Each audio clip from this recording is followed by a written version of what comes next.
పితృపక్షాల ప్రాముఖ్యత ఏంటి? ఈ 15 రోజుల ప్రాముఖ్యత ఏంటి? భారతదేశ కాలమాన ప్రకారంగా జ్యోతిష్ శాస్త్ర ప్రకారంగా 6 మాసాలు ఉత్తరాయణం, 6 మాసాలు దక్షిణాయనం. కాబట్టి దక్షిణాయన కాలం ఏమిటి అన్నారు?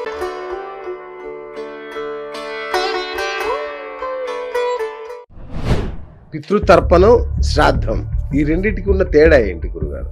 పైన ఉన్నటువంటి అయితే ఈ యొక్క లోకాలలో చంద్రలోకానికి దిగువ భాగమున పితృలోకం ఉంటుంది. అయితే ఈ పితృలోకంలో ఉన్నటువంటి వీళ్ళు ముఖ్యంగా ఇంకోటండి,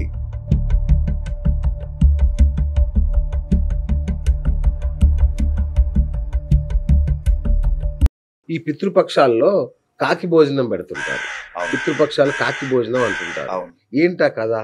పూర్వకాలంలో ఒక మహాముని లేక లేక అతనికి ఒక కుమారుడు, ఆ కుమారుడు కూడా తన తండ్రిలాగా మంచి పేరు తెచ్చుకోవాలి, భక్తి శ్రద్ధలతో ఉండాలని చెప్పేసి అనుకొని తండ్రి దగ్గరికి వెళ్ళి నేను నీలాగానే జీవించాలి ఉండాలనుకొని అడిగాడు. అడగగానే తండ్రి ఒకటే చెప్పాడు,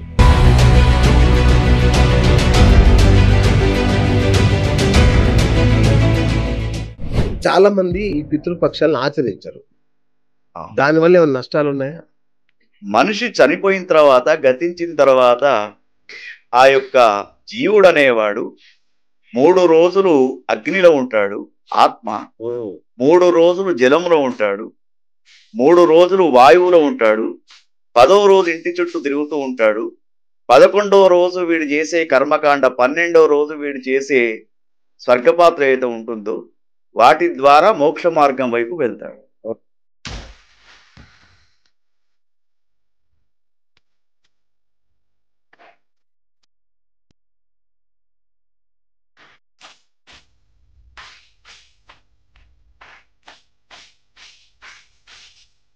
ఈ సంవత్సరం పితృపక్షాలు అరుదైన అత్యంత పవిత్రమైన రోజు ప్రారంభం కాబోతున్నాయి.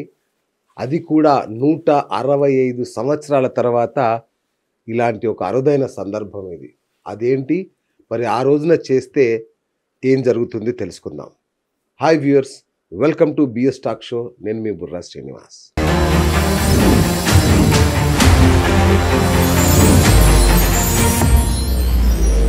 పితృపక్షాలు మన పితృల ఆత్మకు శాంతి కలిగించేందుకు మనకు ఇచ్చిన ఆ 15 రోజులు సెప్టెంబర్ 7 నుంచి ప్రారంభం కాబోతున్నాయి పితృపక్షాలు. మరి ముందే చెప్పుకున్నట్టుగా ఒక సంపూర్ణ చంద్రగ్రహణం రోజే ఈ యొక్క పితృపక్షాలు రావడం అనేది 165 సంవత్సరాల తర్వాత ఒక అరుదైన అద్భుతమైన ఘటన. మరి ఆ పవిత్రమైన రోజు, ఆ పాడ్యమి రోజు గనక మనం పితృలకి తర్పణం చేస్తే ఒనగూరే ప్రయోజనం ఏంటి? మహాలయ అమావాస్య రోజున మన పితరులు ఈ కింది లోకాలకు వస్తారా? ఇలాంటి అద్భుతమైన విశేషాలు తెలుసుకుందాం. పాలపు చంద్రశేఖర్ శర్మ గారు వాళ్ళ మనతో ఉన్నారు. వారు సుప్రసిద్ధ జ్యోతిష్యులు, అలాగే పురాణ ప్రవర, ఆధ్యాత్మిక ప్రవచకులు. వారు రామాయణ మహాభారతాల మీద అనేక దేవాలయాలు, అనేక ప్రాంతాల్లో అద్భుతమైన ప్రవచనాలు చెప్తూ ఉంటారు. సో వారిని అడిగి అసలు ఈ పితృపక్షాల యొక్క విశిష్టత ఏంటి, ఎప్పుడు లేనిది ఈ సంవత్సరం ఇంత అరుదైన పితృపక్షాలు ఏంటి, వాటి మహిమ ఏంటో తెలుసుకునే ప్రయత్నం చేద్దాం. గురుగారు నమస్కారం. నమస్కారం బిఎస్ఆర్ గారు. శృతి స్మృతి పురాణానాం ఆలయం కరుణాలయం నమామి భగవత్పాద శంకరం లోకశంకరం సదాశివ సమారంభాం శంకరాచార్య మధ్యమాం అస్మదాచార్య పర్యంతం వందే గురు పరంపరం.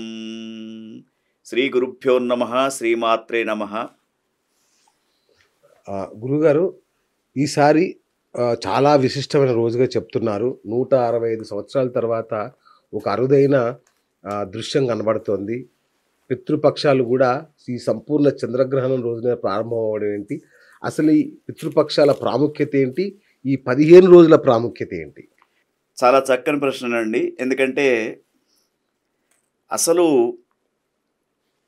భారతీయ సనాతన సంప్రదాయంలో ప్రతి ఒక్క మాసానికి ఒక విశిష్టత ఉంది. భద్రం భాద్రపదం అని చెప్పేసి భాద్రపద మాసానికి భద్రమాసం అని పేరు. అయితే ఈ భద్రం ఏమిటి మరి? అంటే ఆరోగ్య విషయాల్లో భద్రంగా ఉండాలి. తర్వాత వాతావరణ విషయంలో కూడా భద్రంగా ఉండాలి. ఓకే. ఎందుకంటే మన పైన ఉన్నటువంటి పితరులు ఎవరైతే గతించినటువంటి మాతాపితరులు ఉంటారో వాళ్ళు ముఖ్యంగా మనకేమిటంటే భారతదేశ కాలమాన ప్రకారంగా జ్యోతిష్ శాస్త్ర ప్రకారంగా 6 మాసాలు ఉత్తరాయణం, 6 మాసాలు దక్షిణాయనం. కాబట్టి దక్షిణాయన కాలం ఏమిటి అన్నారు అంటే పితరులకు శ్రాద్ధ కర్మలు నిర్వర్తించడానికి చాలా శ్రేష్టమైనటువంటి కాలంగా చెప్తారు. దానికి నిదర్శనమే ఉత్తరాయణంలో గతించినటువంటి భీష్మాచార్యుడు దక్షిణాయనం దాకా అంపశయ్య పైన ఉండి అతడు మరి మోక్షం పొందాడు. ఇప్పటికీ అతడు పితృలోకంలో ఉన్నాడని చెప్పేసి చెప్తూ ఉంటారు. కాబట్టి మరి ఈ విశ్వావసునామ సంవత్సరంలో మనకు ముఖ్యంగా ఈ మహాలయ పక్షం అనేది 15 రోజులతో కూడుకున్నటువంటి మహాలయ పక్షం. అంటే భాద్రపద బహుళ పాడ్యమి మొదలు ఆశ్వీజ శుక్ల పాడ్యమి వరకు అంటే సుమారు మనకు 16 రోజులు లెక్క వస్తూ ఉంటుంది. అయితే ఈసారి ఏమిటంటే సంపూర్ణ చంద్రగ్రహణంతో కూడుకున్నటువంటి ఈ యొక్క మహాలయ అమావాస్య అనేది రావడం, ఈ మరి అమావాస్యకు పితృలోకాలకు కొంత సంబంధం ఉంది. ఎందుకంటే మనకు ఉన్నటువంటి లోకాలలో భూలోక, భువర్ణలోక, సువర్ణలోక, మహాలోక, జపోలోక, సప్తర్షి లోకాలతో పాటు పితృలోకం అనేది కూడా ఒక శ్రేష్టమైనటువంటి లోకంగా మనకు చెప్పబడుతూ ఉంది. అయితే ఈ పితృలోకంలో ముఖ్యంగా మనకి ఏమిటంటే ఎవరైతే మనకు వెళ్ళేటప్పుడు మిగిలేది బిఎస్ఆర్ గారు కేవలం ఏమిటి పాపము పుణ్యము అంతే. తల్లి గర్భము నుండి ధనము తేడెవ్వడు వెళ్ళిపోయెడినాడు వెంట రాదు లక్షాధికారైన లవణమన్నమెగాని మెరుగు బంగారంబు మింగబోడు విత్తమార్జన చేసి విరవీగుటెగాని కూడబెట్టిన సొమ్ము కుడువబోడు పొందుగా మొరుగైన భూమి లోపల దాచి దాచి తుదకు దొంగలకిత్తురో దొరలకిత్తురో తేనె జుంటీగలీయవ తెరువరులకు భూషణ వికాస శ్రీధర్మపుర నివాస దుష్ట సంహార నరసింహ దురిత దూరా. దక్షిణ కాశీ ధర్మపురి క్షేత్రంలో శేషప్ప అని ఒక కవి రాసినటువంటి శతక పద్యం అండి ఇది. ఎంత పాపులర్. అందుకే ఈ పద్యం వింటేనే మనకు భావం అర్థమైపోతుంది బిఎస్ గారు. ఎందుకంటే ఎట్లా వచ్చామో అట్లా వెళ్తున్నాం కదా, మరి చివరికి మన వెంట వచ్చేది ఏమిటంటే పాప పుణ్యాలు. మరి ఎవరైతే పుణ్యాన్ని సంపాదించుకొని గతిస్తారో వాళ్ళు పితృలోకంలో ఉంటారు. అది మనకు శాస్త్రం చెప్పింది. అయితే మరి పితృలోకంలో మన తల్లిదండ్రులు ఉండాలంటే కూడా అసలు మనం ఏం చేయాలి? ఇప్పుడు పున్నామ నరకం నుంచి దాటించేవాడు పుత్రుడు అని మనకు చెప్తున్నాడు కదా. అసలు పుత్రుడనే పేరే అందుకు పెట్టారు. పున్నామ నరకం నుంచి దాటించేవాడే పుత్రుడు అని మనకి శాస్త్ర సంప్రదాయం. అయితే 125 సంవత్సరాల తరువాత శ్రేష్టమైనటువంటి పితృపక్షాలు రావడం ఇది చాలా శ్రేయస్కరం. ఎందుకంటే విశ్వావసునామ సంవత్సరంలో మనకు 7వ తేదీ రాత్రి చంద్రగ్రహణం సంభవించి రాత్రి అయితే పంచాంగ ప్రకారంగా 2 గంటలకే తిథి ప్రారంభమవుతుంది. మనకు 12:20 దాకా పౌర్ణమి ఉండి తర్వాత మనకు పాడ్యమి స్టార్ట్ అవుతున్నది. కాబట్టి మనకు 7వ తేదీ అర్ధరాత్రి నుండే మహాలయ పక్ష ప్రారంభం అనేది అవుతూ ఉంది. 21వ తేదీ దాకా బిఎస్ గారు ఈసారి ఇంకో విశిష్టత కూడా ఉంది. 21వ తేదీ ఆదివారం అమావాస్య చాలా శ్రేష్టం.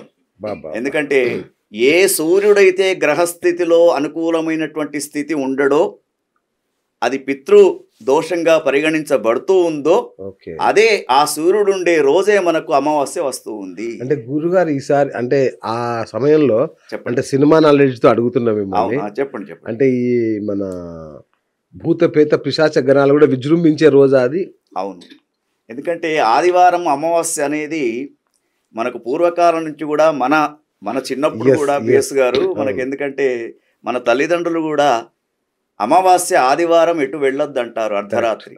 ఇంకోటండి మనము సనాతన సంప్రదాయాన్ని నమ్మితే అమావాస్య రోజున స్త్రీలు శిరస్సులు విరబోసుకోవద్దు, వెంట్రుకలు కూడా. అవును అవును అది కూడా ఎందుకంటే సాయంకాలం పూట లయకారుడైనటువంటి శివుడు తన యొక్క ప్రమదాది గణాలను వెంటబెట్టుకొని, భూతాది గణాలను వెంటబెట్టుకొని అమావాస్య రోజున తిరుగుతాడు. ఓకే. తర్వాత ఎవరైతే అకాల మరణాలు పొందినటువంటి వాళ్ళు ఉన్నారో వాళ్ళ యొక్క ఆత్మలు కూడా స్వామి వెంట తిరుగుతూ ఉంటాయి. ఓకే. అవి కొన్ని రాశులలో కొంత వీక్ అయినటువంటి రాశులు కూడా ఉంటాయి. వాటిలో ప్రవేశించే అవకాశాలు ఉన్నట్టు మన పూర్వీకులు చెప్తూ ఉన్నారు. రైట్. అందుకే అమావాస్య ఆదివారం కొంత భయంకరం అని చెప్తూ ఉంటారు. దాన్నే ఆధారంగా తీసుకుని మన సినీ పరిశ్రమ ఎగ్జాక్ట్లీ. కొన్ని సినిమాలు కూడా తీయడం జరిగింది. కానీ ఆ రోజే మహాలయ అమావాస్య రావడం ఏంటో. చాలా విశేషంగా ఉంటుంది. అందుకే ఒకవేళ మనకి పితృపక్షాలలో ఏ రోజు మనకు ఒకవేళ పడకున్నా అమావాస్య రోజున పితృ తర్పణాలు చేయడం కానివ్వండి, ఇవి చేస్తే డైరెక్ట్గా వాళ్లకు ముట్టడానికి అవకాశం ఉంటుంది. అసలు గురుగారు మామూలుగా 11 రోజు అట్లా చేస్తుంటారు, ఎవరైనా చనిపోయినప్పుడు అవన్నీ చేస్తుంటారు కదా. అవును. మళ్ళీ కొత్తగా ఈ శ్రాద్ధ కర్మలని, పితృకర్మలని ఇవన్నీ ఎందుకు మళ్ళీ? చాలా చక్కని ప్రశ్న బిఎస్ గారు. ఎందుకంటే చాలా మందిలో ఈ యొక్క అనుమానం ఉంది. ఎస్. ఎందుకంటే ఇక్కడ చూడండి, ప్రతి మానవుడు రుణత్రయంతో పుడతాడు బిఎస్ గారు. అచ్చా. అది ఏమిటి రుణత్రయం అంటారు? దేవరుణం, పితృ రుణం, ఋషి రుణం అని చెప్పేసి 3 రుణాలు. అచ్చా.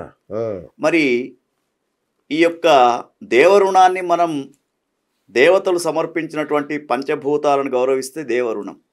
ఋషి రుణం అంటే మనకు ఏదైతే విద్యాబుద్ధులు నేర్పారో గురువులు, వాళ్ళు చెప్పినటువంటి విద్యను సక్రమమైనటువంటి మార్గంలో మనం తీసుకెళ్తే అది ఋషి రుణం. ఋషులనే గురువులు అంటారు. రైట్. అవును. తర్వాత పితృ రుణం ఎట్లా తీరుతుంది? మనిషి పుట్టిన తర్వాత వెళ్ళేంత దాకా ఉండేది షోడశ కర్మలు బిఎస్ గారు. షోడశ కర్మలలో 15వది వివాహ కర్మ, అచ్చా. 16వది అంత్యేష్టి అంటారు. అంటే అది చివరి. ఓకే. కాబట్టి మరి ఆ అంత్యేష్టి జరిగేటప్పుడు మన పెద్దలు గతించిన తర్వాత ఏదైతే చేస్తూ ఉంటారో ఆ అంత్యేష్టి లోపం జరిగిందనుకోండి, ఆ లోపం జరగడం ముఖ్యంగా బిఎస్ గారు, మీరు సహజంగా మనకు కరోనా వచ్చినప్పుడు 2 సంవత్సరాలు తండ్రికి కూడా దహనం చేయనటువంటి కుమారులు ఉన్నారండి. తర్వాత ఎంతో మందిని చూసాం మనం, శవం దగ్గరికి వెళ్ళడానికి కూడా అవకాశం లేదు. అటువంటి వాళ్ళు అకాల మరణాలు చెందినట్టే. అటువంటి వారికి అప్పుడు 10 రోజులు చేయనటువంటి వారు, శ్రాద్ధకర్మలు చేయనటువంటి వారు ఇప్పుడు తప్పకుండా చేయాలండి. ఎందుకంటే పితృపక్షాలని చెప్పేసి 15 రోజులు మనకు ప్రత్యేకంగా పెట్టారు. అయితే శాస్త్ర విధి ప్రకారంగా ప్రతి వ్యక్తికి పంచమహాయజ్ఞాలు ఉన్నాయి. మనకు ఒక 5 యజ్ఞాలు మనం చెయ్యాలి. యజ్ఞోవై విష్ణు అని చెప్పి శాస్త్ర సంప్రదాయం. మరి ఏమిటి ఈ యొక్క యజ్ఞాలు అంటే, ఒకటి భూతయజ్ఞం, 2వది మనుష్య యజ్ఞం, 3వది పితృయజ్ఞం, 4వది దేవయజ్ఞం, 5వది బ్రహ్మయజ్ఞం అని చెప్పేసి ఇటువంటి 5 యజ్ఞాలను మనం చేయాలి. మరి 5 యజ్ఞాలు ఎట్లా చేస్తామండి? సమస్త ప్రాణుల కోసం అన్నం కేటాయించడం భూతయజ్ఞం. కేవలం బిఎస్ గారు మనం భోజనం చేయడం కాదు, సమస్త జీవులలో కూడా పిపీలకాది పర్యంతం ప్రతి జీవిలో కూడా భగవంతుడు ఉంటాడు. అందుకే ప్రతి జీవికి మనకు తోచిన దాంట్లో అన్నదానం చేయడం, అది భూతయజ్ఞం అంటారు. తర్వాత ఇంకొకటి తీసుకున్నప్పుడు ఇంటికి వచ్చినటువంటి అతిథులకు ఆహారం పెట్టడం అనేది మనుష్య యజ్ఞం. అంటే మనుష్య యజ్ఞం అంటే చూడండి, మనుషులు చేసేది యజ్ఞం కాదు. ఇక్కడ ఇంటికి వచ్చినటువంటి ఒక వ్యక్తికి, ఇప్పుడు చూడండి ప్రస్తుతము మన ఇంటికి వచ్చినటువంటి ఒక వ్యక్తికి మీరు 10,000 రూపాయలు ఇచ్చినా సంతోషపడాడు. కానీ ఒక్కసారి కడుపు నిండా భోజనం పెట్టారనుకోండి, అన్నదాత సుఖీభవ అని ఆశీర్వదిస్తాడు. కాబట్టి దాన్ని మనుష్య యజ్ఞం అన్నారు. తర్వాత ఇంకొకటి ఏమిటంటే, మరి మనము ఏదైతే పితరులకు తర్పణం ఇచ్చే శ్రాద్ధకర్మ ఉందో దాన్ని పితృయజ్ఞం అంటాం. అంటే మరి ఏం ఆశిస్తున్నారండి మన పితృలు? ఇప్పుడు చూడండి, సరే మనకు అంతా కూడా వదిలిపెట్టి పోతున్నారు కదా. ఇంతకుముందు మనం చెప్పుకున్నటువంటి పద్యం ప్రకారంగా ఏది కూడా వాళ్ళ వెంట తీసుకుపోవడం లేదు కదా. మరి ఆ వదిలిపెట్టిన దాంట్లో మనం వాళ్ళకి ఏమి ఇస్తున్నాం చెప్పండి. అందుకే పితృయజ్ఞాలు చేయడానికి అంత్యేష్టి కార్యక్రమంలో కర్మకాండ ఎవరైతే చక్కగా చెయ్యారో వాళ్ళు ఈ యొక్క పితృపక్షాలలో తప్పకుండా ఈ 15 రోజులలో కనీసం ఏదన్నా ఒక్క రోజు చేయాలి. అచ్చా. లేకుంటే చివరి రోజు అమావాస్య రోజైనా కూడా వాళ్ళు చేయడం. తర్వాత మనకు ఈ పితృయజ్ఞంతో పాటు హోమాదులు చేయడం అనేది దేవయజ్ఞం, హోమం చేయడం అనేది. అచ్చా. తర్వాత దానితో పాటు మనకు ఇంకొకటి మరి సమాజానికి మార్గదర్శనం చేయడం బ్రహ్మయజ్ఞం అండి. ఆహా. ఇక్కడ చూడండి ఎంత బాగా చెప్తున్నారంటే, బ్రహ్మయజ్ఞం అంటే ఏమంటే బ్రహ్మను కూర్చోబెట్టి యజ్ఞం చేయడం కాదు, సమాజానికి ఒక నిర్దేశితమైనటువంటి దారి చూపించడం, మార్గదర్శనం చేయడం బ్రహ్మయజ్ఞం. మరి మన భారతీయ సనాతన సంప్రదాయం అంత గొప్పగా చెప్పడం జరిగింది. అన్నిటికంటే శ్రేష్టమైనది పితృయజ్ఞం. జన్మనిచ్చినటువంటి తల్లిదండ్రులకు ఎవడైతే మరి మర్చిపోతాడో వాడు అసలు వాని యొక్క జీవితమే వృధా అని చెప్పి మనం చెప్పుకోవచ్చు. పితృతర్పణం, శ్రాద్ధం, ఈ రెండింటికి ఉన్న తేడా ఏంటి గురుగారు? చాలా చక్కని ప్రశ్న బిఎస్ గారు. ఎందుకంటే పితృతర్పణం వేరు, పితృశ్రాద్ధం వేరు. అచ్చా. ఎందుకంటే తర్పణాలంటే ప్రతిరోజు కూడా ఇప్పటికీ కొన్ని, ఇప్పుడు బ్రాహ్మణులు కానివ్వండి, వైష్ణవ సంప్రదాయాన్ని అనుసరిస్తున్నటువంటి వారు కానివ్వండి, విశ్వబ్రాహ్మణ్స్ కానివ్వండి, వీరంతా కూడా కొంతమంది ప్రతిరోజు తర్పణాలు చేస్తూ ఉంటారు. తర్పణం అంటే ఏమిటండి? వాళ్ళు పైన ఉన్నటువంటి, అయితే ఈ యొక్క లోకాలలో చంద్రలోకానికి దిగువ భాగమున పితృలోకం ఉంటుంది. ఓకే. అయితే ఈ పితృలోకంలో ఉన్నటువంటి వీళ్ళు ముఖ్యంగా ఇంకోటండి, సూర్యుడు కన్యారాశిలో ప్రవేశించినప్పుడు జ్యోతిష్ శాస్త్ర ప్రకారంగా కన్యారాశిలో సూర్యుని యొక్క గమనం జరిగినప్పుడు అప్పుడు అది పితృపక్షాలని చెప్పబడుతుంది. అచ్చా. మనకు జ్యోతిష్ శాస్త్ర ప్రకారంగా ఆ పితృపక్షాలలో చంద్రలోకం దిగువ భాగంలో ఉన్నటువంటి పితృలోకం అంతా కూడా ఆకాశ మార్గం గుండా కొంత కిందికి వస్తారు వారు. వచ్చి వీళ్ళు ఇస్తున్నటువంటి తర్పణాలే కానివ్వండి, శ్రాద్ధకర్మలే కానీ వాళ్ళు స్వీకరిస్తారు. అంటే ఆ 15 రోజులు వాళ్ళు ఎదురు చూస్తారు. అయితే తర్పణం అంటే ఏమిటి? నీటితోటి, శుద్ధమైనటువంటి జలంతో, అయితే పితృదేవతలకు మాతృదేవతలకు తర్పణాలు వదిలేటప్పుడు దక్షిణ దిశగా ముఖం పెట్టుకొని కూర్చోవాలి. మనం కూర్చున్న తర్వాత ఆ ఒక దాని పంచపాత్ర అంటారు, ఉర్ధరుని, అవి తీసుకొని చక్కగా శుచి శుభ్రత పొందిన తర్వాత నల్ల నువ్వులు తీసుకొని గతించినటువంటి వారి పేర్లు చెప్పుకుంటూ, వాళ్ళ గోత్రాలు చెప్పుకుంటూ, పితృపితామహ ప్రపితామహానాం అని చెప్పేసి ఒక్కొక్కళ్ళ పేర్లు చెప్పుతూ, ఒక వీళ్ళే కాదండి, గురువు చదువు చెప్పినటువంటి గురువు అతడు గతించినా అతనికి తర్పణం విడవాలి. తర్వాత తల్లి లేదా తండ్రి ఎవరు గతించినా సోదరుడు, తర్వాత ఎవరైతే అత్తవారు పక్షాన ఉన్నటువంటి వాళ్ళు, ఎవరెవరైతే తన కుటుంబీకులు ఎవరెవరైతే వెళ్ళారో వాళ్ళందరి పేరుతోటి దక్షిణ దిశ వైపు చూస్తూ ఎప్పుడు చేయాలి? మరి ఇది అపరాహ్న సమయంలో చేయాలి. సూర్యకిరణాలు మధ్యాహ్న సమయంలో ఆ తర్పణాలు విడుస్తూ ఉంటే, నల్ల నూలతోటి తర్పణాలు విడుస్తూ ఉన్నా కొద్దీ పైన ఉన్నటువంటి మన పితృదేవతలు చాలా సంతోషపడతారు. ఎందుకంటే తన యొక్క వంశానికి సంబంధించినటువంటి కుమారుడు చక్కగా తనను గుర్తు చేసుకుంటూ తనకు చక్కగా తర్పణాలు ఇస్తున్నాడు. కాబట్టి ఈ కుటుంబంలో ఎటువంటి అలజడి వాతావరణం లేకుండా వాళ్ళ యొక్క ఆశీస్సులు అందించబడతాయి. కాబట్టి అది తర్పణం. ఇక శ్రాద్ధం అంటే బిఎస్ గారు, శ్రాద్ధం అంటే ఏమిటంటే శ్రద్ధతో పెట్టేది శ్రాద్ధం, ఆ పదానికి అర్థం. అందుకే ఈ యొక్క శ్రాద్ధం పెట్టేటప్పుడు కూడా కొన్ని నియమాలు చెప్పారు. ఎందుకంటే చనిపోయినటువంటి తిథిని ఆధారంగా చేసుకొని ఆ తిథి ప్రకారంగా శ్రాద్ధం పెడతారు. శ్రద్ధతో పెట్టేది శ్రాద్ధం ఏమిటంటే, దీనికి ఒక చిన్న కథను కూడా చెప్తూ ఉన్నారండి. పూర్వకాలంలో చండీ ఉద్ధారకుడు అనే ఒక జంట, ఇప్పుడు మనం బిఎస్ గారు 40 ఏళ్లకు పెళ్ళైతలేవు అనుకున్నాం, కానీ పూర్వకాలంలో ఉద్ధారకునికి 45 ఏళ్లకు పెళ్ళైందండి. 45 సంవత్సరాలు వచ్చిన తర్వాత పాపం గంగానది తీరంలో కూర్చొని సూర్యుని యొక్క ఆరాధన చేస్తూ ఉంటే ఋషులు వచ్చేసి, ఏమిరా గడ్డాలు పెంచుకున్నావు, నీకు ఏమైందిరా అని అడిగాడు. అడిగితే స్వామి ఏం చెప్పమంటారు, రోజు వండుకొని తినడము చాలా బోరుగా ఉంది నాకు, మరి నాకు వివాహం చేసుకోవాలని ఉంది అంటే తప్పకుండా చేస్తాను అని చెప్పేసి అతనికి ఒక అమ్మాయిని పెళ్లి చేశారు. ఆమె పేరు చండి. చండి అంటే మనకు బాల్ అని అర్థం. అవును. బాల్ తీసి గోడకు వేసాం అనుకోండి, రిటర్న్ టు బ్యాక్. అవును. అదే విధంగా ఆ యొక్క చండీ కూడా మరి ఆమెకు అన్ని పనులు వస్తాయి, కానీ ఏ పని చేయదు. ఆ! ఇప్పుడు అటువంటి వాళ్ళు మహిళా లోకంలో ఉన్నారని చెప్పినా కష్టమే, లేరని చెప్పినా కష్టమే.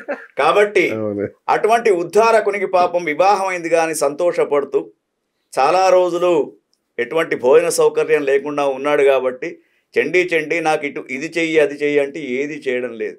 చివరికి ఒక రోజు తండ్రి శ్రాద్ధం వచ్చింది ఉద్ధారకునికి. ఆ! రాగానే పాపం మళ్ళా గంగా తీరంలో కూర్చొని బాధపడుతూ ఉన్నాడు. మళ్ళా ఇదే ఋషులు వచ్చారు. ఎందుకు చింతిస్తున్నావురా, వివాహం చేసుకున్నావు కదా అంటే, లేదండి గుడిబండలాగా నేను చేసుకున్నాను, కానీ నాకు ఆమెతో ఏది కూడా లాభం లేదని చెప్తే, భయపడకురా, 100 అబద్ధాలు ఆడి ఒక పెళ్లి చేయవచ్చు, 100 అబద్ధాలు ఆడి తండ్రి శ్రాద్ధం పెట్టాలరా అన్నారు. ఆ! ధర్మశాస్త్రం అట్లా ఓహ్! చెప్పిందట. అబ్బా! అందుకని చెప్పేసి ఈ ఒక్కరోజు నువ్వు అన్ని అబద్ధాలే ఆడు నీ భార్యతో, నీకేం పాపం రాదని చెప్పగానే పాపం ఇంటికి వచ్చాడు బ్రాహ్మడు. ఇంటికి వచ్చేసి ఎన్నడూ అబద్ధాలు ఆడని వాళ్ళని దొరకబట్టవచ్చు విఎస్ గారు అవును. ఒక్క అబద్ధంతో. అవును. అయితే ఆయన ఇంటికి వచ్చేసి, చండీ చండీ రేపు మా నాన్నగారు పోయి 20 ఏళ్ళు అయింది, రేపు అతనిది శ్రాద్ధం, నేను పెట్టా అన్నాడు. ఎందుకు పెట్టద్దండి, తప్పకుండా పెడదాం మనం, మాకేం తక్కువనా, నాకు వంట చేయరాదా, ఒక్క అయ్యగారిని పిలిచి భోజనం పెడదాం అన్నాడు. లేదు లేదు, 5గురిని పిలుద్దాం. ఆ! 5గురిని పిలుస్తారు, 5గురికి భోజనం పెడదాం. చక్కగా వంటలు చేశారు, 5 పచ్చళ్ళు, 5 కూరగాయలు, 5 స్వీట్లు అన్ని పెట్టేశారు. పెట్టేసిన తర్వాత అబద్ధాలు ఆడడం పాపం చేసి చేసి చేసి మర్చిపోయాడు ఇతడు. చివరికి వాళ్ళు భోజనం చేసి వెళ్ళిన తర్వాత ఆ విస్తళ్ళు ఏదైతే ఉంటుందో, తిన్నటువంటి విస్తళ్ళు వీళ్ళే తీసి నదీ తీరంలోనైనా లేకుంటే గోమాతకైనా పెట్టాలి. హ్మ్. మర్చిపోయి చండీ చండీ విస్తలు దివ్వమ్మా అన్నాడు. నేను ఎంగిలి విస్తలు తీస్తానా అని చెప్పేసి కోపంతో అవి తీసేసి పెద్ద మోరీలో పడేసింది. అది ఏమైపోయింది, ఆ శ్రాద్ధము అవహేళన అయిపోయింది. ఆ మోరీలోకి వేసినటువంటి విస్తలను పందులు వచ్చి తినడం, దాంతో శ్రాద్ధం అనేది అక్కడ పడిపోయింది మళ్ళా. హ్మ్. అందుకే శ్రద్ధతో పెట్టేది శ్రాద్ధం. శ్రాద్ధం. అయితే ఈ శ్రాద్ధ కర్మ చేసేటప్పుడు జ్యేష్ఠపుత్ర పితృసమాన అని ధర్మశాస్త్రం. ఓకే. అంటే ఇంటికి పెద్ద కొడుకు తండ్రితో సమానం. అవును. ఇప్పుడు 4 కొడుకులు ఉన్నా కూడా, ఇప్పుడు అవును. మనకు అదంతా ఎందుకండి, రామాయణం తీసుకోండి, మనకు చక్కగా చెప్తూ ఉంటారు. అంతేగా. దశరథ మహారాజు శ్రీరామచంద్రుణ్ణి వనవాసం పంపిన తర్వాత బాధతోటి చనిపోయినాడు కదా. చనిపోయిన తర్వాత గతించిన తర్వాత భరతునికే కొద్ది రోజుల తర్వాత తెలిసింది విషయము. తర్వాత రామచంద్రుని దగ్గరికి వచ్చేసరికి 40 రోజులకు తెలిసిందండి దశరథ మహారాజు చనిపోయినటువంటి విషయం. బా! రామాయణములు హ్మ్. అంటే ఇంటికి జ్యేష్ఠపుత్రుడు కదా, మరి పిండ ప్రదానం చేయాలి కదా. అప్పుడు ఏం చేశాడు, రాముని దగ్గర ఏముందండి అడవిలో, అవును. ఏమీ కూడా లేదు. మరి దశరథ మహారాజు అంత గొప్ప చక్రవర్తి కదా, ఆయనకు ఆ వనంలో దొరుకుతున్నటువంటి రేగి పండ్ల గుజ్జు, తర్వాత అక్కడ ఉన్నటువంటి పదార్థాలతోటి పిండ ప్రదానం చేశాడు రామచంద్రుడు. బా! అందుకే చూడండి, పెద్దలను గౌరవించడం అనేది పూర్వకాలం నుంచి కూడా మనకు ఉంది. అవును. అందుకే శ్రద్ధతో పెట్టేది శ్రాద్ధం అని చెప్పబడుతూ ఉంది. ఎవరైతే శ్రాద్ధ విధిని చక్కగా నిర్వర్తిస్తారో వాళ్ళకి ఎటువంటి బాధలు రావు. ఓకే. సో గురుగారు, ఇంకొక సందేహం నాకు. చెప్పండి. ఈ పితృపక్షాల్లో కాకి భోజనం పెడుతుంటారు. అవును. పితృపక్షాలు కాకి భోజనం అంటుంటారు. అవును. ఏంటా కదా? అయితే ఇక్కడ ఒకటి ఉందండి మనకు, ఈ ముఖ్యంగా గరుడ పురాణంలో, తర్వాత కొన్ని స్కాంద పురాణాలలో కొన్ని చరిత్రలు చెప్తూ ఉంటారు. పూర్వకాలంలో ఒక మహాముని లేక లేక అతనికి ఒక కుమారుడు. ఆ కుమారుడు కూడా తన తండ్రిలాగే మంచి పేరు తెచ్చుకోవాలి, హ్మ్. భక్తి శ్రద్ధలతో ఉండాలని చెప్పేసి అనుకొని తండ్రి దగ్గరికి వెళ్ళి, నేను నీలాగానే జీవించాలి ఉండాలనుకొని అడిగాడు. హ్మ్. అడగగానే తండ్రి ఒకటే చెప్పాడు, నాలాగా ఉండడం కాదు, ఒకని గుణాలు ఒకటికి అట్లా రావు, హ్మ్. కానీ ఏదైతే మనము ఏది సాధించాలన్నా కూడా పుణ్యకార్యాలు చేయాలి, భూతదయ కలిగి ఉండాలి, ప్రపంచంలో ఉన్నటువంటి సమస్త జీవరాశులకు కూడా మనం ఆహారాన్ని పెట్టాలి. ఓకే. పెట్టినప్పుడే మనకు ఇంతకుముందు చెప్పుకున్నాం మనం భూతదయ ఉంటుంది. అవును. మరి నేను చేసినటువంటి పుణ్యఫలాన్నంతా కూడా నీకు దారబోస్తా, కానీ అది స్వీకరించే శక్తి నీకు ఉండాలి. పుణ్యఫలాన్ని స్వీకరించే శక్తి ఉండాలంటే నీకు భూతదయ ఉండాలి. భూతదయలో భాగంగా నువ్వు ప్రతిరోజు కాకి నైవేద్యంలాగా పెట్టాలి. ఎందుకంటే కాకి ఎప్పుడైతే కాకి వచ్చి ఒక పిండాన్ని ముడుతుందో, మనం పెట్టినటువంటి పదార్థాలు అంత్యేష్టి కార్యక్రమంలో ముడుతూ ఉంటుందో, మన పెద్దలకు ఎటువంటి కోరికలు లేకుండా వాళ్ళు గతించినట్టు లెక్క. మన కుటుంబంలో ఇప్పుడు ఒకవేళ కాకి వచ్చి పిండాన్ని ముట్టలేదు అంటే ఆ చనిపోయినటువంటి వ్యక్తికి కుటుంబ బాధతో చనిపోయినాడా, కొడుకు బాగాలేడని చనిపోయినాడా, కూతురు బాగాలేదని చనిపోయినాడా, ఇటువంటి అనేక సంశయాలు వస్తూ ఉంటాయి. తను వచ్చినటువంటి కర్తవ్యాన్ని నిర్వర్తించాడా లేదా అనేది కూడా ఆలోచనతో గతించినటువంటి వ్యక్తులు ఉంటారు. అటువంటి వారికి ఆ పిండాన్ని ఒకవేళ కాకి వచ్చి తీసుకోకుంటే అది వాళ్లకు కొంతవరకు క్లేశంగా ఉంటుంది. కాబట్టి మరి ఈ కాకి ఏమిటి, యమధర్మరాజుకు ప్రతినిధిగా చెప్తూ ఉంటారు. తర్వాత అన్నిటికంటే బిఎస్ గారు శ్రేష్టం ఏమిటంటే కాకిలో ఒక విశేషత ఉంది. కాకి జాతిలో ఉన్నటువంటి ఐకమత్యం వేరే ఏ జాతిలో ఉండదు. ఎందుకంటే అది ఒక కాకి ఒక వృక్షం పైన చనిపోయి కింద పడితే 100 కాకులు చుట్టుపక్కల ప్రాంతంలో ఉన్నటువంటి అన్ని రాలి అక్కడ కావు కావని సంఘీభావం తెలుపుతూ ఉంటాయి. మానవులల్లో కూడా చూడండి, మనం ప్రస్తుతం కలియుగంలో ఎట్లా ఉందంటే అన్నదమ్ములు కూడా కలిసి ఉండడం లేదు, ఉమ్మడి కుటుంబ వ్యవస్థ లేదు. తల్లి తండ్రి గతించినా కూడా ఆ 10 రోజులు కూడా కలిసి ఉండడం కూడా చాలా కష్టంగా ఉంది. అందుకనే కాకులలో ఉన్నటువంటి ఐకమత్యం మనలో రావాలని కాకికి పెట్టడం అనే ఒక సిద్ధాంతాన్ని మనవాళ్ళు తీసుకువచ్చారు. తర్వాత ఐకమత్యానికి చిహ్నం, మన అందరికంటే ముందు ఎర్లీ మార్నింగ్ అందరికంటే ముందు స్నానం చేసేది కాకి అండి. అది వెళ్ళి తన యొక్క ముక్కును నదీ ప్రాంతంలో ముంచిన తర్వాతనే అది ఆహారం తీసుకుంటుంది. కాకిలో ఉన్నటువంటి గొప్పతనం అంత గొప్పదని చెప్తూ ఉంటారు.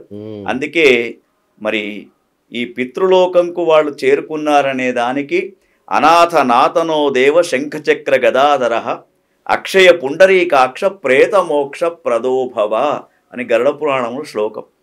ఎందుకంటే అనాథలకు నాథుడైనటువంటి శంఖచక్రాన్ని ధరించినటువంటి ఓ విష్ణు భగవానుడా, గతించినటువంటి మా నాన్న కానీ లేదా ఎవరైతే పెద్దలు ఉంటారో వాళ్లకు ఏమిటి, అనాథ నాథనో దేవ శంఖచక్ర గదాధర అక్షయ పుండరీకాక్ష ప్రేత మోక్ష ప్రదోభవ, ప్రేత జన్మ రాకుండా వారికి మంచి జన్మనివ్వవయ్యా అని చెప్పడం అంత్యేష్టి కార్యక్రమంలో.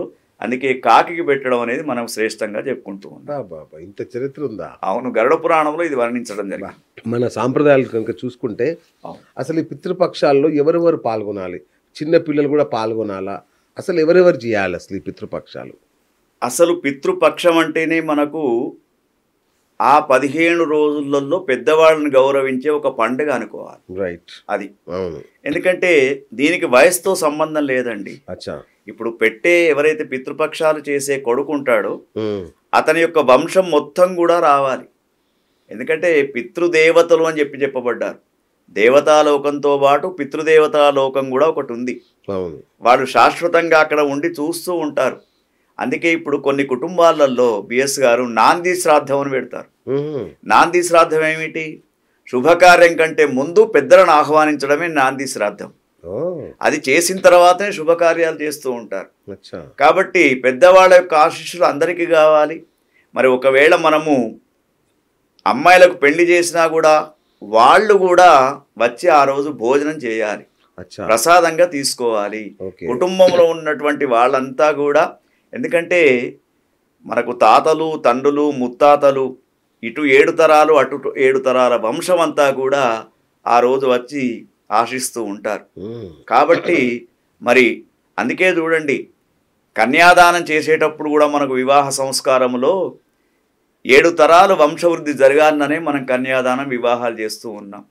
కాబట్టి ఈ పితృపక్షాలలో కూడా కుటుంబ సభ్యులంతా వచ్చి ఆ రోజు దేవతా ప్రసాదం, మనం ఇంట్లో సత్యనారాయణ స్వామి వ్రతం చేసుకుంటే తీర్థ ప్రసాదాలు ఎట్లా తీసుకుంటామో అట్లా ఆ రోజు వీళ్ళందరూ కూడా వచ్చి వారి పితృదేవతల యొక్క నైవేద్యంగా ప్రసాదంగా అది తీసుకుంటే శ్రేష్టం. చాలా మంది ఈ పితృపక్షాలను ఆచరించరు.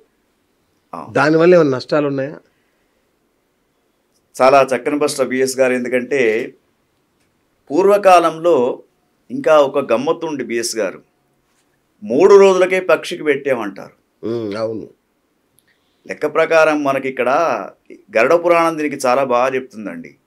ఎందుకంటే మనిషి చనిపోయిన తర్వాత, గతించిన తర్వాత ఆ యొక్క జీవుడు అనేవాడు 3 రోజులు అగ్నిలో ఉంటాడు ఆత్మ, 3 రోజులు జలంలో ఉంటాడు, 3 రోజులు వాయువులో ఉంటాడు, 10వ రోజు ఇంటి చుట్టూ తిరుగుతూ ఉంటాడు, 11వ రోజు వీడు చేసే కర్మకాండ, 12వ రోజు వీడు చేసే స్వర్గపాత్ర ఏదైతే ఉంటుందో వాటి ద్వారా మోక్ష మార్గం వైపు వెళ్తాడు.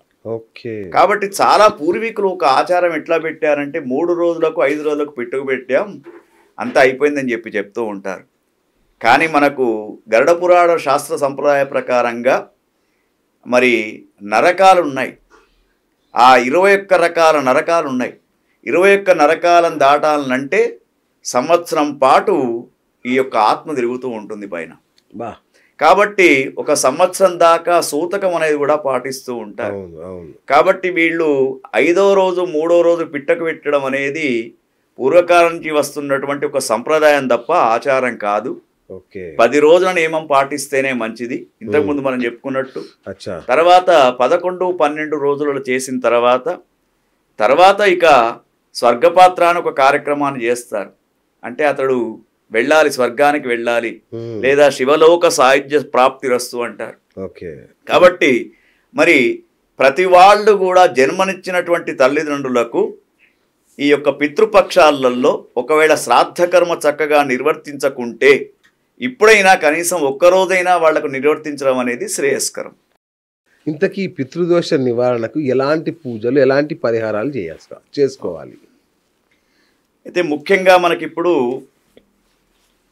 జ్యోతిష్ శాస్త్రంలో మనకు అసలు పితృదోషం అనేది ఎట్లా చూడాలి, మెయిన్గా మనకేమిటంటే చాలా వరకు ఇప్పుడు ఏం చెప్తున్నారు అంటే జ్యోతిష్ శాస్త్రజ్ఞులు కూడా కొన్ని మిడిమిడి జ్ఞానంతో పూర్తి అవగాహన లేకుండా 2 చెప్తున్నారండి. ఒకటి సర్పదోషం అని ఒకటి, దారుణం. తర్వాత ఇంకొకటి పితృదోషం అని ఒకటి. కానీ సహజంగా మనకు జ్యోతిష్ శాస్త్ర ప్రకారంగా పూర్వజన్మలో తల్లిదండ్రులు చేసినటువంటి ఏదైతే స్థితి ఉంటుందో దాని ప్రకారంగా మనకు ఒక శాస్త్రం ఉంది, బృహస్పరా శాస్త్రం అని చెప్పేసి. పితృశాపాన్ని గురించి గ్రహస్థితిని బట్టి ఉంటుంది మనకు. ఎట్లా అది అంటే పంచమ స్థానంలో సూర్య భగవానుడు ఉండడం, సూర్యుడు. తర్వాత తన నీచ రాశిలో శని అంశతో ఉండి సూర్యుని వెనుక ముందు లగ్నకుండలో గ్రహాలు ఉండడం, అది ఇది బృహత్ పరాశర శాస్త్రంలో దాంట్లో ఉంది. తర్వాత పంచమాధిపతి అయినటువంటి సూర్యుడు పంచమ లేక నవమ భాగములో పాపగ్రహాలతో కలిసి ఉండడం. అంటే సూర్యునితో పాటు కొన్ని పాపగ్రహాలు కలిసి ఉన్నా కూడా పితృదోషంగానే పరిగణిస్తూ ఉంటారు. తర్వాత సింహరాశిలో గురువు ఉండడం.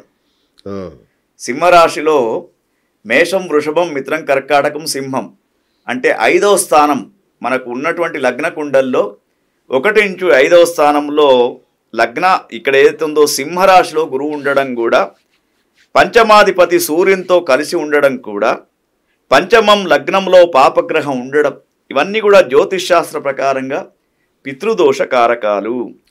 తర్వాత లగ్నాధిపతి ఒకవేళ దుర్బలుడై పంచమంలో ఉండడంతో కొంత పాపగ్రహాలతోటి కూడా పితృదోషం. అయితే ఒకటండి, ఇది లగ్నకుండని పరిశీలిస్తే తప్ప పితృదోషం ఉందని చెప్పరాదు. వటికనే రాగానే మీకు పితృదోషం ఉందండి, మీకు అందుకే సంతానం కావడం లేదండి, పితృదోషానికి వెళ్ళండి, నాసిక త్రియంబక్కు వెళ్ళండి, అక్కడ పూజాది కార్యక్రమాలు చేసుకోండి, ఇదంతా కరెక్ట్ కాదండి. ఫస్ట్ వ్యక్తి పుట్టిన తర్వాత అతని డేట్ ఆఫ్ బర్త్ టైం తీసుకొని లగ్న కుండలి వేసి దాని ప్రకారం సూర్యుడు ఏ స్థానంలో ఉన్నాడు ఆ స్థానాలను గమనించిన తర్వాత లగ్న పంచమ స్థానాల్లో సూర్యుడు, కుజుడు లేదా శని అష్టమంలో, ద్వాదశంలో రాహువు ఇట్లా ఉంటే పితృదోష సంబంధమైనటువంటి కారణాలుగా చెప్తూ ఉంటారు. అయితే ఈ పితృదోష పరిహారాలు ఏమిటి అంటే 2 రకాలండి. గ్రహస్థితి ప్రకారంగా పితృదోషాలు, అవును. తర్వాత మనకు ఒక నిదర్శనం ఉంటుందండి. మనకు నిత్య జీవితంలో కూడా వివాహం అయిన తర్వాత ఒక 7-8 సంవత్సరాలు కూడా సంతానం కాలేదనుకోండి, అయితే మన ఈ పితృదోషం కూడా ఎట్లా ఏర్పడుతుంటుంది, మన పూర్వీకులలో ఎవరికో కర్మకాండ మనం చక్కగా చేయకుంటే అట్లా కూడా కొంత వస్తూ ఉంటుంది. ఓకే. తర్వాత కర్మకాండలో లోపం కూడా చేయవద్దు. ఏమిటి అంటే, ఒకటి మన దగ్గర భగవంతుడు ఏ శక్తి ఇచ్చాడో ఆ శక్తి ప్రకారంగా ఖర్చు చేయడం. ఓకే.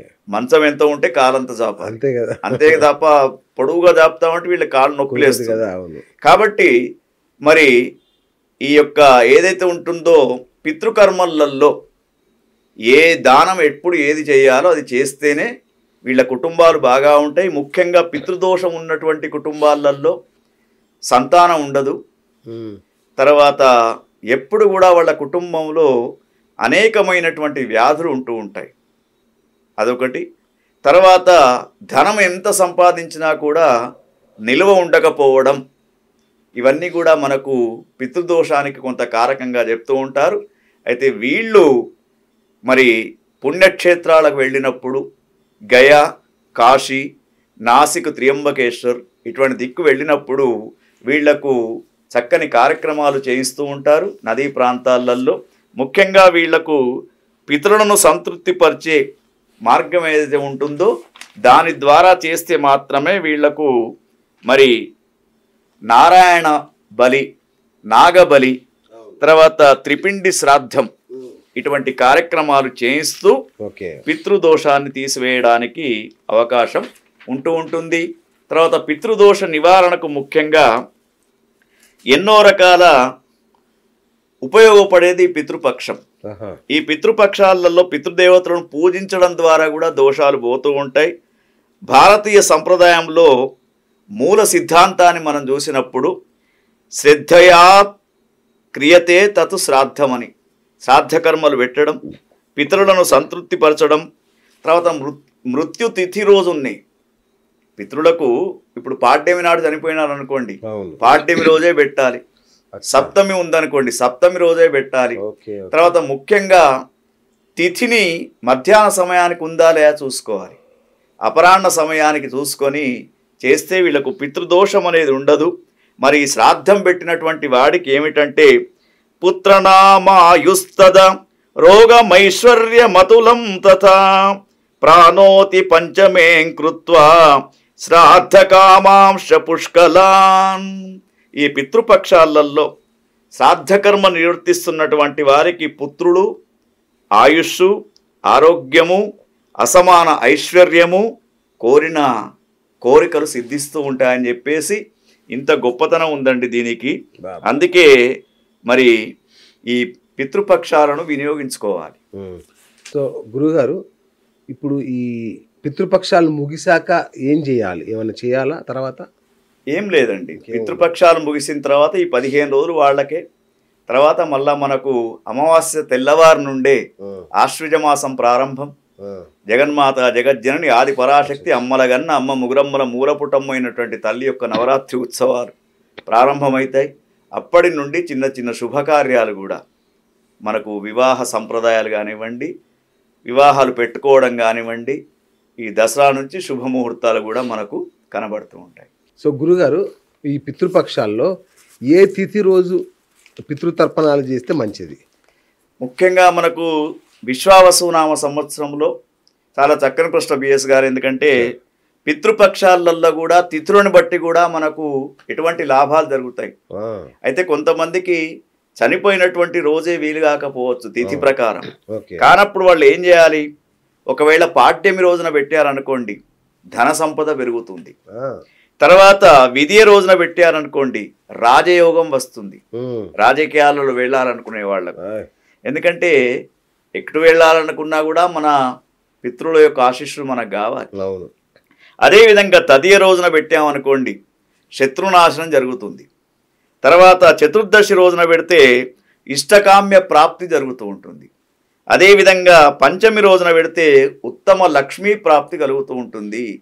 మనకు ఏ లక్ష్మి కావాలంటే ఆ లక్ష్మి మనకు ప్రాప్తిస్తూ ఉంటుంది. తర్వాత షష్ఠి రోజున సమాజంలో గౌరవం, మనకు గౌరవ ప్రతిష్టలు కావాలంటే మన పెద్దలకు పితృలోకంలో ఉన్నటువంటి వారికి ఈ యొక్క పితృపక్షాలలో షష్ఠి రోజున పెట్టాలి. తర్వాత సప్తమి రోజున పుణ్యఫలం వస్తూ ఉంటుంది. అష్టమి రోజున సంపూర్ణమైనటువంటి బుద్ధి ప్రాప్తి కలుగుతూ ఉంటుంది. ఉమ్, తర్వాత నవమి రోజున విస్తారంగా సంపద, మనకు ధనం లేదనుకుంటాం కదా, ధన ప్రాప్తి కలుగుతూ ఉంటుంది. ఓకే. తర్వాత దశమి రోజున గో సంపద పెరుగుతుంది, ధాన్య సంపద పెరుగుతూ ఉంటుంది దశమి రోజున పెడితే. ఏకాదశి రోజున మనకు దాన ఫలం చేసినటువంటి ప్రతిఫలం వస్తూ ఉంటుంది. అంటే పితృదేవతలకు మనం పెట్టినా కూడా అనేక దానాలు, గోదానం భూదానం చేసినటువంటి విశేష ఫలితం మనకు వస్తూ ఉంది. ఓకే. తర్వాత ద్వాదశి రోజున ఆహార భద్రత ఏర్పడుతుంది, మనకు ఆహారానికి కొదవ ఉండదు.